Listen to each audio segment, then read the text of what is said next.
If I could save time in a bottle, the first thing that I'd like to do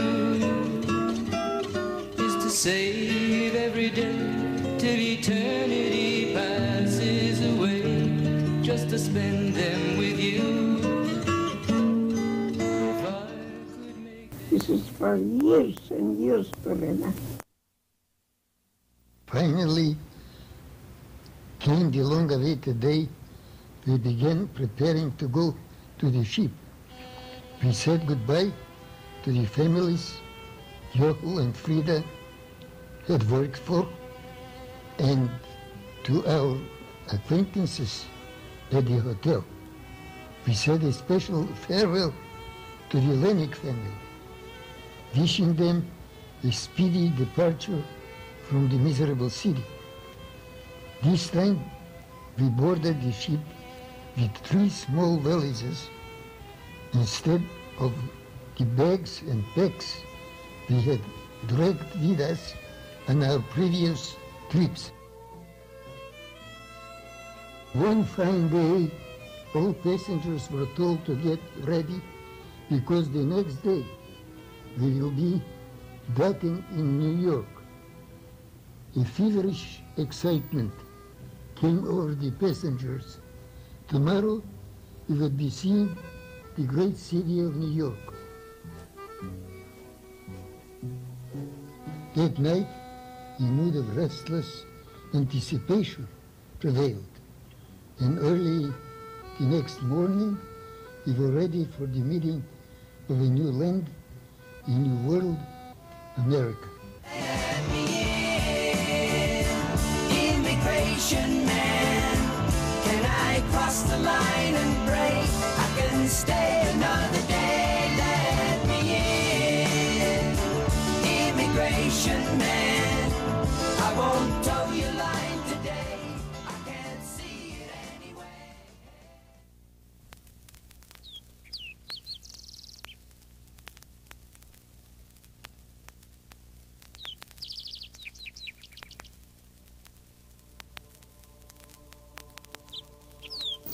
And when it came up, we immediately offered to have it at our home. We felt that we had space, places to roam, and hopefully some things that people wouldn't have access to living in the city. Most of our relatives are city people. Also, because we love it so much, we wanted to share it. Oh, what a beautiful morning. Oh, what a beautiful day. I'll tell you, this is really a nice day out here today. The sun is shining, and the weather is really nice for this time of the year.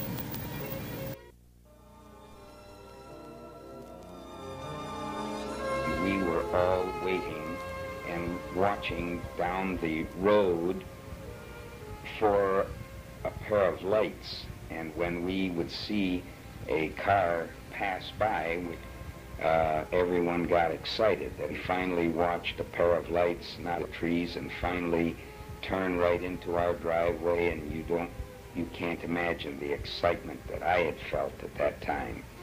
And in the morning we took a look at that big old black car. It was the most beautiful thing I think I had ever seen.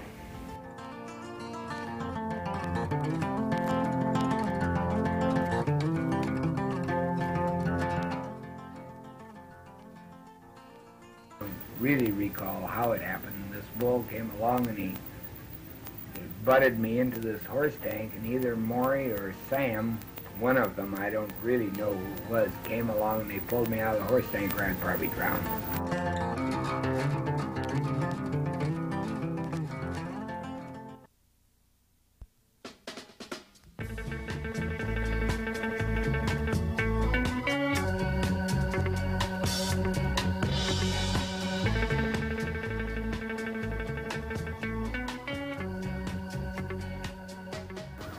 Okay, one of my favorite times being on the farm with Grandma and Grandpa was nighttime when everything was quiet and we'd all go down and we would either have milk and cookies or whatever, and we'd get to sit around, and Grandpa would hold us on his knee a lot of times, and he'd sing to us in Yiddish. But there never seems to be enough time to do the things you want to do once you find them. I've looked around enough to know you're the one I want to go through time with. The older cousins used to come out. Sam and I and Ida and Tanya, Rose came along.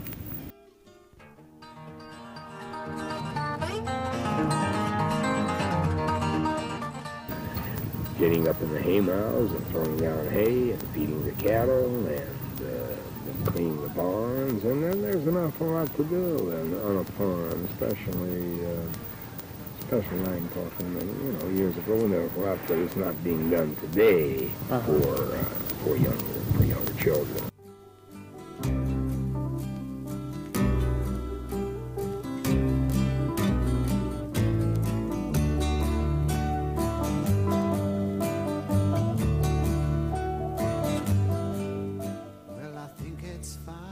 We would run as fast as our little legs would carry us down the road. And there were 2 walnut trees on the side of the road. And we had a little rule between the 2 of us that if we had to go to the bathroom and we were before the walnut trees, we would go back to our house. But if we were after the walnut trees, we would have to go to Grandma's house. You can get anything. I know we've come a long way. We're changing day to day.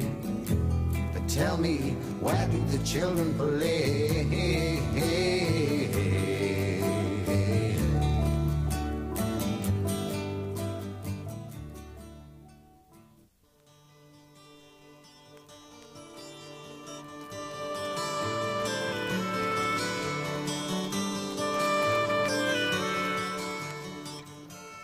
Well, first of all, it had a little wooden gate which creaked when you opened it and slammed shut and made the nice wooden gate slamming shut sound, and it was always kind of crooked.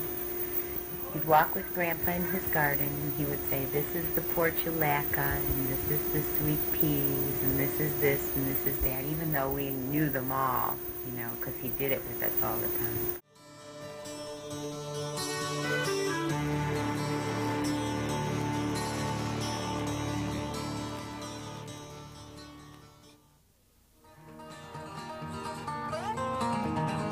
We planted, we hoed, cultivated by hand.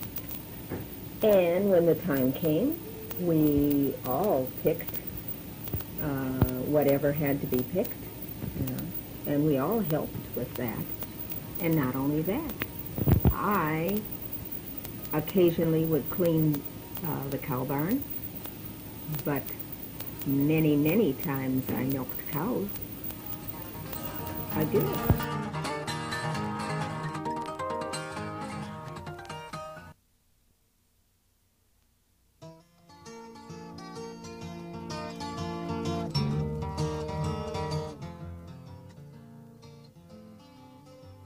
Meal, maybe farina, it's something, though at that time it was not something that was being bought out of a store in bags or boxes or anything. It's just something that was there, something that we had. It may be something that was made, some of the mills, some of the flour, or something that was made from what we had raised during the years.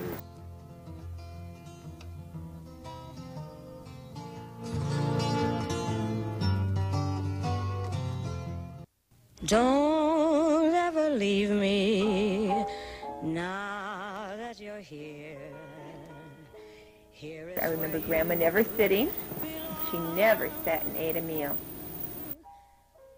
Yeah, she was over 70, and then she seemed like she was so full of energy. She'd get up every morning at heaven knows how, and those blueberry pancakes. That's what flipped me out. The dinners, and she used to come home and say after 2 plates full, You haven't eaten enough. You haven't eaten anything. If you're going to laugh, leave the table. There will be no laughing at the table. Children to Grandpa should be seen and not heard. Yetta, is the corn coming? Yetta, is dinner on? Yetta, bring me my onions. And he would sit and dip his onions into the salt and eat.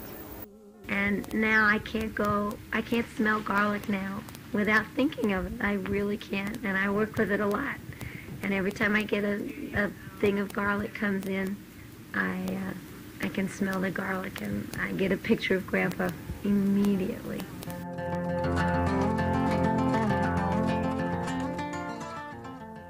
Her name was Miss Hazanovich. She used to come out and she taught us some songs in Yiddish and a few in Hebrew, but for somehow or other the program never really carried forth. It was a learning process and it was enjoyable. I thought it was very nice at the time. It was a kind of a diversion, mainly at first.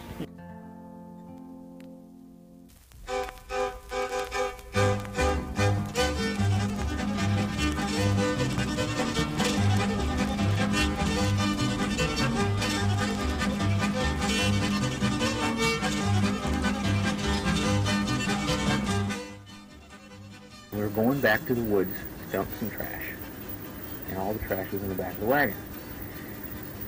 And he said, "Okay, Gary, you drive." So I got on the tractor and I revved it up. And I let the clutch out and I dumped Uncle Sam and 4 barrels of trash off the back of the wagon.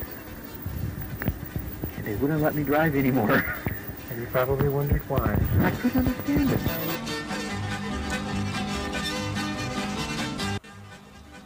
I think swinging from the rope, the fat rope that hung down from the center of the barn, we used to swing all the way across the barn and let go and land in this huge pile of hay. I really doubted that any of my friends at home ever really had the experience.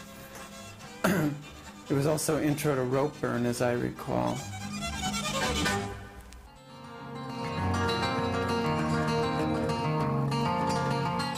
Well, there were the Hoduses and in Chicago, and I think the Freemans were already in South Haven, Michigan. And also in Chicago we had the Sados, Carl Sado and his children. And we used to stay with them once in a while. But mostly everybody came out to the farm. Everybody is good. And they're all friendly with each other.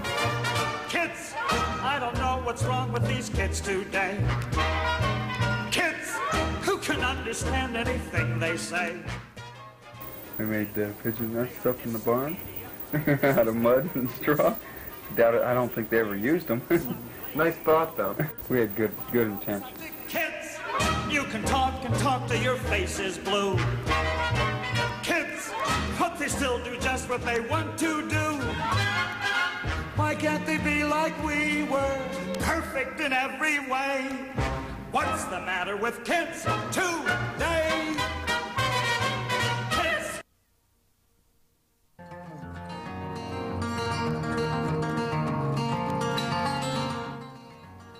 I have always loved the earth. I loved the gardening from a very small child. Our father, your late grandfather, had a slogan and a saying, "Make yourself useful as well as ornamental." And we heard that from the time we were out of the cradle. Teach your parents well. Their children's hell will slowly go by, and feed them on your dreams. The one they fix, the one you know by. Don't you ever ask them why. If they told you, you would cry. So just look at them and sigh, and know they love you. Is this the little girl I can? None of us can look back and say that we had a hard life. We did not have a hard life. It was a good life.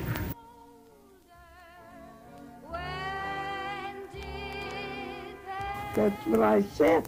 This is for years and years, Verena. When did Apple stuff. It'll have to be taking pictures of the whole town. How can you take a picture like that? It'll be 100 people. You can do that?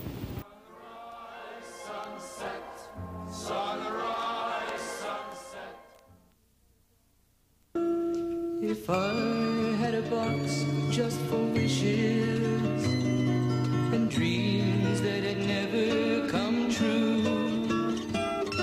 the box would be empty except for the memory of how